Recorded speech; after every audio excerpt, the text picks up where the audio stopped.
Selamat pagi anak-anak, salam jumpa kembali. Hari ini kita akan melanjutkan pembelajaran kita. Sebelum belajar, marilah kita berdoa terlebih dahulu. Dalam nama Bapa dan Putra dan Roh Kudus. Amin. Bapa kami yang ada di surga, dimuliakanlah namamu, datanglah kerajaanmu, jadilah kehendak-mu di atas bumi seperti di dalam surga.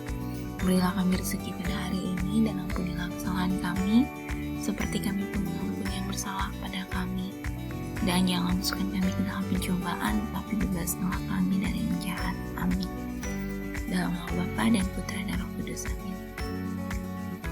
Hari ini kita akan belajar tentang menghitung banyak benda, melengkapi kalimat berdasarkan gambar, menjelaskan gambar tunggal, kebiasaan baik di rumah pada sore hari, dan membandingkan banyak benda. Nah, anak-anak, di sini ibu sedang memasak di dapur dan Siti membantu ibu menyiapkan peralatan makan. Nah, Siti mencoba menghitung banyaknya peralatan dapur ibu. Siti menghitung jumlah piring, sendok, dan garpu. Siti juga menghitung mangkuk dan gelas yang ada di rak piring. Dan inilah hasil hitungan Siti. Yang pertama, ini ada gambar mangkuk, jumlahnya ada 14. Lalu yang kedua, ada gambar piring, jumlahnya 16. Lalu selanjutnya ada gambar garpu, jumlahnya 16 anak-anak. Selanjutnya ada gambar gelas, jumlahnya 19. Dan yang terakhir ada gambar sendok, jumlahnya 20. Nah, anak-anak pasti sudah paham kan cara menghitung benda? Gampang sekali, kita mulai hitung dari angka 1 sampai dengan angka yang terakhir dari benda tersebut. Contohnya seperti ini, misalnya gelas ini kan 1, 2, 3, 4, 5, 6, 7, 8, 9, 10, 11, 12, 13, 14, 15, 16, 17, 18, 19. Nah, kalau kita sudah mengetahui jumlah dari benda tersebut, maka angkanya langsung kita tulis jadi angka 19. Seperti itu ya anak-anak ya. Nah, sekarang kita lanjutkan. Kita akan mengurutkan gambar di bawah ini, lalu menyusunnya menjadi sebuah cerita berdasarkan gambar.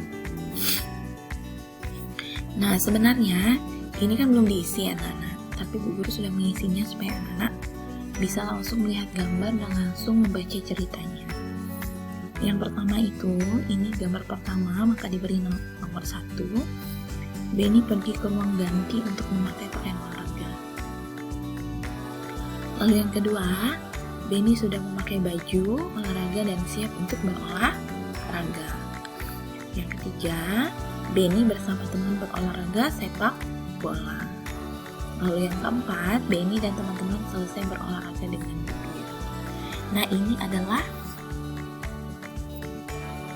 gambar yang kita susun berdasarkan ini adalah cerita yang berdasarkan gambar yang kita susun. Nah, cara melengkapi kalimat berdasarkan gambar yaitu kita harus memahami isi gambar lalu kita lengkapi kalimatnya. Nah, tadi ini kolom kalimat ini tidak ada anak-anak. Nah, ini sudah Ibu isi untuk memberikan contoh kepada anak-anak. Jadi kita memang harus memahami isi gambar dulu, baru kita bisa melengkapi kalimatnya dan mengurutkannya menjadi sebuah cerita ya. Seperti itu. Nah, sekarang Ibu akan menjelaskan gambar tunggal. Apa sih gambar tunggal itu? Gambar tunggal itu adalah gambar utuh. Nah, gambar tunggal itu memiliki satu cerita saja. Kamu bisa menjelaskannya, ya. Nah, nanti kita akan memperhatikan gambar dengan cermat, lalu memahami maksud gambar tersebut. Kita dapat menceritakan gambar. Caranya itu seperti ini. Yang pertama, kita harus memperhatikan gambar dengan cermat, pahami maksud gambar itu, lalu ceritakanlah hal-hal yang ada pada gambar tersebut, dan menuliskannya dalam kalimat yang baik. Nah, contohnya seperti ini. Inilah yang dimaksud dengan gambar tunggal, anak-anak. Nah, kita dapat menceritakannya menjadi gambar satu cerita saja seperti ini. Andi dan Riko bermain layang-layang. Mereka bermain di lapangan. Layang-layang Andi lebih tinggi. Di lapangan juga terlihat kerbau. Kerbau sedang makan rumput. Nah, ini adalah kalimat atau cerita yang kita ceritakan dari gambar ini. Nah, gambar inilah yang disebut dengan gambar tunggal, yang akan kita ceritakan menjadi satu cerita saja. Dan kita menceritakan hal-hal yang ada pada gambar tersebut, gambar ini. Nah, jadi ada dua orang anak yang sedang bermain layang-layang, namanya Andi dan Riko. Nah, lihat mereka ini sedang bermain di lapangan. Nah, layang-layang Andi, berarti ini Andi, lebih tinggi. Dan di lapangan ada kerbau yang sedang makan rumput. Nah, ini adalah contoh gambar tunggal ya anak-anaknya. Nah, anak-anak, kita harus bersikap baik ketika di rumah. Nah, kita harus mengikuti aturan yang ada di rumah juga anak-anak. Kita harus menghormati dan menyayangi orang tua. Karena orang tua lah yang merawat kita dan membiayai hidup kita. Mereka bekerja keras untuk memenuhi kebutuhan keluarga. Nah, mereka bekerja dengan penuh semangat anak-anak. Dan setiap hari orang tua itu bekerja sangat keras. Oleh karena itu, kita harus menghormati orang tua. Dan kita harus menyambutnya dengan sikap yang santun ketika orang tua pulang kerja pada sore hari. Ya.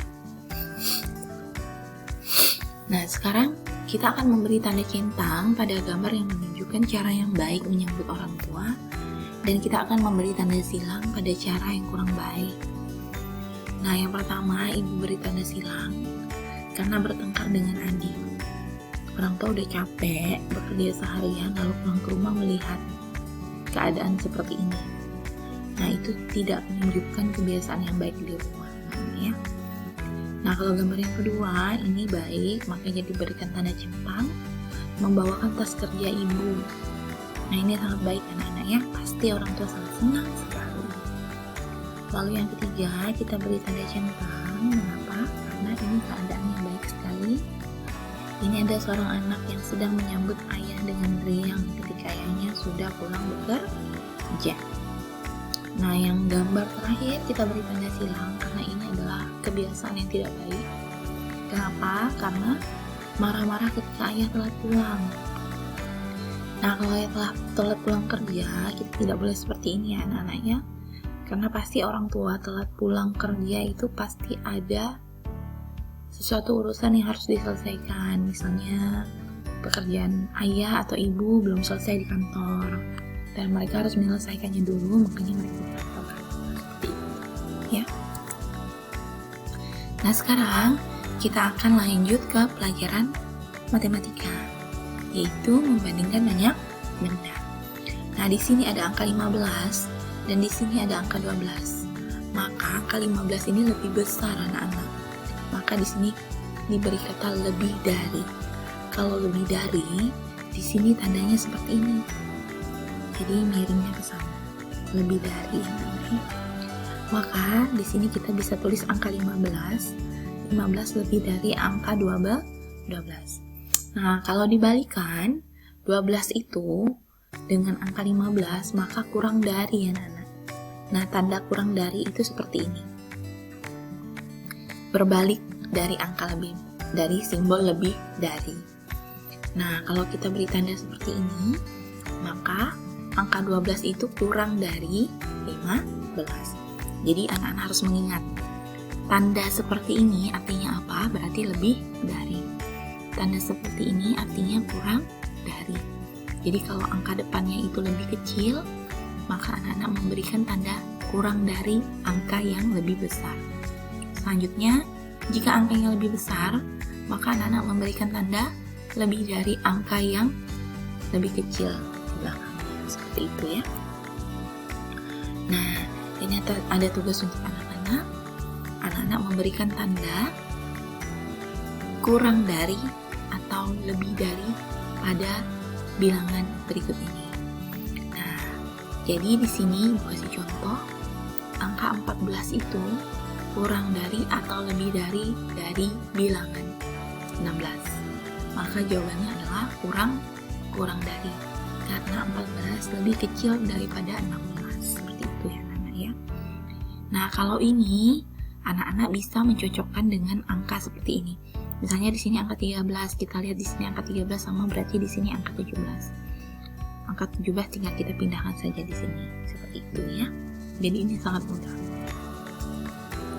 Nah, tugas yang kedua, anak-anak pasti punya kebiasaan pada sore hari. Nah, anak-anak bisa menuliskan kebiasaan anak-anak di sore hari pada lembar berikut.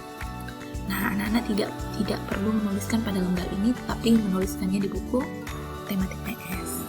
Ya. Nah, kalau di sini diperintahkan buatlah gambar sesuai dengan isi cerita. Nah, itu tidak perlu. Jadi anak-anak hanya perlu menuliskan kebiasaan anak-anak pada sore hari saja. Jadi tidak perlu digambar ya anak-anak ya.